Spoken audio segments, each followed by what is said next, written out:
49 ang bilang ng mga namatay dahil sa epekto ng bagyong Hiner ayon sa NDRRMC. 29 sa mga ito pagkalunod ang ikinamatay.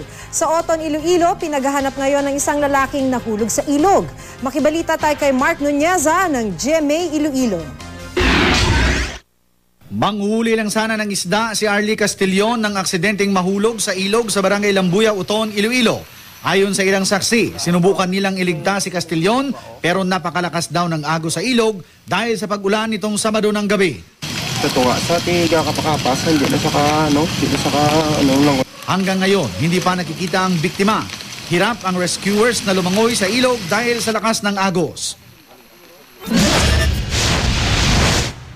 Sa bahaging ito ng binahang sakahan sa barangay Camistizuan sa Santo Domingo, Ilocos Sur, nalunod ang 14 anyos na si Arlene Tinaza. Kwento ng ina ng biktima, nagpaalam ang kanyang anak na mamumulot ng kahoy noong Biyernes. Lumipas daw ang ilang oras, hindi na bumalik ang bata, kaya hinanap na nila. Nakita ang tsinelas ng biktima sa bahagi ng bukid na lubog sa baha at ilang metro lang ang layo, natagpuan ang wala ng buhay na biktima. Mark Nuneza, Nagbabalita, Pilipinas.